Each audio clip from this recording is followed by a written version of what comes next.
ನರೇಂದ್ರ ಮೋದಿ ಪ್ರಧಾನಿ ಕುರ್ಚಿಗೆ ಎದುರಾಗಿದೆಯಾ ಆಪತ್ತು? ಮೋದಿ ಅಧಿಕಾರಕ್ಕೆ ಕಂಟಕ ತಂದಿದ್ದಾನ ಮಂದಾಷ್ಟಮ ಶನಿ? ಮೋದಿ ಕರ್ನಾಟಕ ಎಂಟ್ರಿಗೂ ಆಪತ್ತಿಗೂ ಇರೋ ನಂಟೇನು? ನರೇಂದ್ರ ಮೋದಿಯ ಕುರ್ಚಿ ಉಳಿಸ್ತಾನ ಕುಕ್ಕೆ ಸುಬ್ರಹ್ಮಣ್ಯ?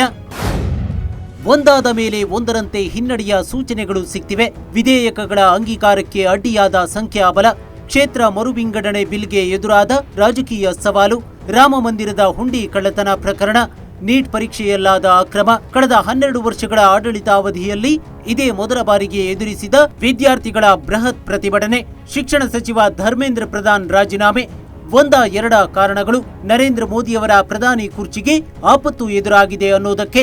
ಇದೇ ಸಂಗತಿಗಳೇ ಇಂದು ಮೋದಿಯವರ ಪ್ರಧಾನಿ ಕುರ್ಚಿ ಗಡಗಡ ಅಲುಗಾಡುವಂತೆ ಮಾಡಿದೆ ಅನ್ನೋ ಚರ್ಚೆಗೆ ದಾರಿ ಮಾಡಿಕೊಟ್ಟಿರೋದು.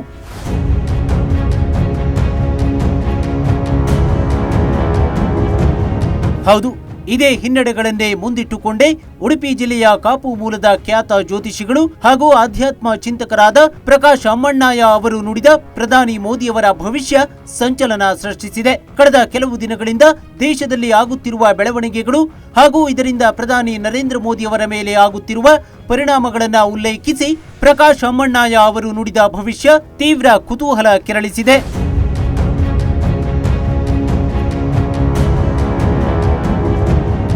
ಹಾಗಾದ್ರೆ ಮೋದಿ ಪ್ರಧಾನಿ ಕುರ್ಚಿಗೆ ಎದುರಾಗಿರುವ ಆಪತ್ತೇನು? ಮೋದಿ ಜನ್ಮ ಜಾತಕದಲ್ಲಿರುವ ದೋಷವೇನು? ಪ್ರಧಾನಿ ಮೋದಿ ಬೆನ್ನಿಂದೆ ಬಿದ್ದಿರುವ ಆ ಸಂಕಷ್ಟವೇನು? ಆ ಸಂಕಷ್ಟಕ್ಕೆ ಕರ್ನಾಟಕದಲ್ಲೇ ಯಾಕೆ ಪರಿಹಾರ ಸಿಗುತ್ತೆ? ಪ್ರಧಾನಿ ಮೋದಿ ಕರ್ನಾಟಕದ ಯಾವ ದೇವಸ್ಥಾನದಲ್ಲಿ ಯಾವ ಪೂಜೆ ಸಲ್ಲಿಸಬೇಕು ಅನ್ನೋದನ್ನ ನೋಡೋಣ ಬನ್ನಿ.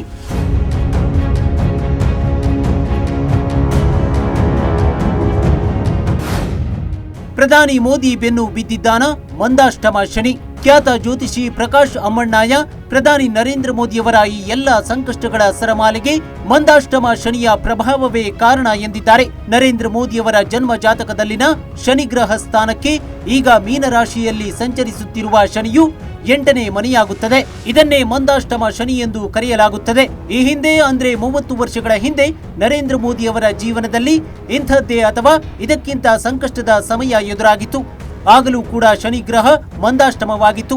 ವೈಯಕ್ತಿಕ ಜಾತಕದ ಬಲ ಎಷ್ಟೇ ಇದ್ದರೂ ಅಪಮಾನಕ್ಕೆ ಗುರಿಯಾಗಬೇಕು ಎಂದಿರುವಾಗ ಹಾಗೆ ಆಗಿಯೇ ಆಗುತ್ತದೆ. ಈಗ ಮತ್ತದೇ ಮಂದಾಷ್ಟಮ ಶನಿಯ ಸ್ಥಿತಿ ಮೋದಿಯವರಿಗೆ ಎದುರಾಗಿದೆ ಎಂದು ತಿಳಿಸಿದ್ದಾರೆ.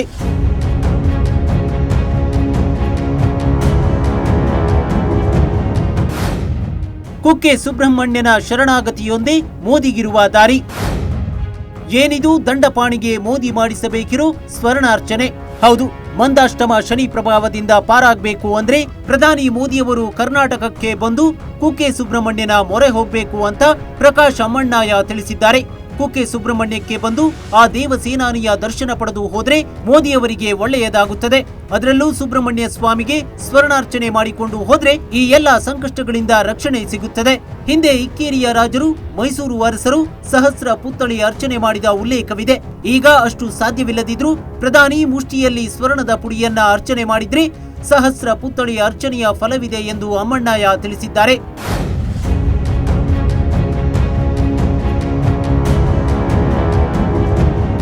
ಪ್ರಧಾನಿ ಮೋದಿ ಮಾಡಿಸಬೇಕಾದ ಸ್ವರ್ಣಾರ್ಚನೆ ಸಾಮಾನ್ಯವಾದುದಲ್ಲ. ಸ್ವರ್ಣ ಎಂದರೆ ಚಿನ್ನ, ಅರ್ಚನೆ ಎಂದರೆ ಪೂಜೆ. ದೇವಸ್ಥಾನದ ಗರ್ಭಗುಡಿಯಲ್ಲಿರುವ ಸುಬ್ರಹ್ಮಣ್ಯ ಸ್ವಾಮಿಯ ಉತ್ಸವ ಮೂರ್ತಿಗೆ ಅಥವಾ ದೇವರಿಗೆ ಚಿನ್ನದ ಬಿಲ್ವ ಪತ್ರೆ ಅಥವಾ ಚಿನ್ನದ ಹೂವುಗಳನ್ನು ಅರ್ಪಿಸಿ ಮಾಡುವ ಪೂಜೆಯೇ ಸ್ವರ್ಣಾರ್ಚನೆ. ಸಾಮಾನ್ಯವಾಗಿ ಹೂವು ಅಥವಾ ತುಳಸಿಯಿಂದ ಅರ್ಚನೆ ಮಾಡುವುದು ವಾಡಿಕೆ. ಆದರೆ ಭಕ್ತಿ ಮತ್ತು ಸಮರ್ಪಣಾ ಭಾವದ ಪ್ರತೀಕವಾಗಿ ದೇವರಿಗೆ ಅತ್ಯಂತ ಅಮೂಲ್ಯವಾದ ಲೋಹದಿಂದ ಪೂಜೆ ಮಾಡಿಸುವುದು ಶ್ರೇಷ್ಠ ಎಂಬ ನಂಬಿಕೆ ಭಕ್ತರಲ್ಲಿದೆ. ಕುಕ್ಕೆಯಂತಹ ಪವಿತ್ರ ಕ್ಷೇತ್ರದಲ್ಲಿ ನಾಗದೋಷ ಪರಿಹಾರ ಅಥವಾ ಇಷ್ಟಾರ್ಥ ಸಿದ್ಧಿಗಾಗಿ ಅನೇಕರು ಈ ಸೇವೆಯನ್ನ ಮಾಡಿಸುತ್ತಾರೆ.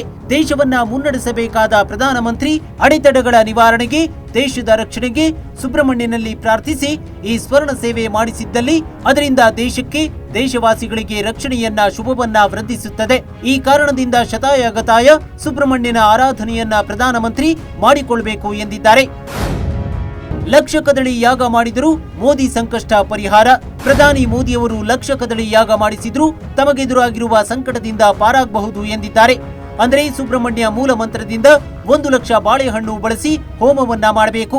ಸಮಸ್ಯೆ ಹಾಗೂ ರೋಗ ಈ ಎರಡೂ ಬಲಿತರೆ ಅದಕ್ಕೆ ಮಾಡಿಕೊಳ್ಳಬೇಕಾದ ಪರಿಹಾರ ಕೂಡ ಅಷ್ಟೇ ಪರಿಣಾಮಕಾರಿಯಾಗಿರಬೇಕಾಗುತ್ತದೆ. ಒಬ್ಬ ವ್ಯಕ್ತಿಯ ಜೀವನದಲ್ಲಿ ವರ್ಚಸ್ಸು ಉಳಿಯುವುದು ಬೆಳಗುವುದು ಬಹಳ ಮುಖ್ಯ. ಈ ಮಾತು ಎಲ್ಲರಿಗೂ ಅನ್ವಯ. ಏನೋ ದೇಶವನ್ನ ಪ್ರತಿನಿಧಿಸುವ ಪ್ರಧಾನಿಯ ವರ್ಚಸ್ಸು ಕುಂದಿದ್ರೆ ಅದೆಷ್ಟು ಹಿಂಸೆಯಾದೀತು. ಈಗ ಖಂಡಿತ ಅತಿ ಮುಖ್ಯವಾದ ಸಮಯ. ಲಕ್ಷ ಕದಳಿ ಯಾಗದಿಂದ ಸುಬ್ರಹ್ಮಣ್ಯನನ್ನ ಆರಾಧನೆ ಮಾಡಿದ್ದಲ್ಲಿ ಮುಂಬರುವ ಕಠಿಣ ದಿನಗಳನ್ನ ಎದುರಿಸುವ ಶಕ್ತಿಯನ್ನ ಆ ಭಗವಂತನೇ ಕೊಡುತ್ತಾನೆ ಅಂತ ಪ್ರಕಾಶ್ ಅಮ್ಮಣ್ಣಾಯ ತಿಳಿಸಿದ್ದಾರೆ.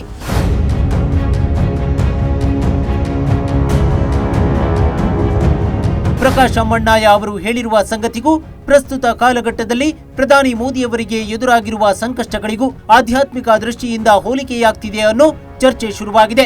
ಇನ್ನು ಅಮ್ಮಣ್ಣಾಯ ಅವರು ತಾವು ಪ್ರಧಾನಿಗೆ ಸೂಚಿಸಿದ ಪರಿಹಾರ ಪ್ರಮಾಣ ಸಹಿತವಾದದ್ದು. ಪ್ರಶ್ನಿಸದೆ ಪರೀಕ್ಷಿಸದೆ ಏನನ್ನೂ ಮಾಡುವುದು ಬೇಡ. ಲಕ್ಷ ಕದಳಿ ಯಾಗದ ಫಲ ಏನು, ಯಾಕೆ ಮಾಡಬೇಕು ಎಂಬಿತ್ಯಾದಿಗಳನ್ನ ತಿಳಿದುಕೊಳ್ಳುವುದು ಯಾವ ಕಷ್ಟದ ವಿಚಾರವೂ ಅಲ್ಲ.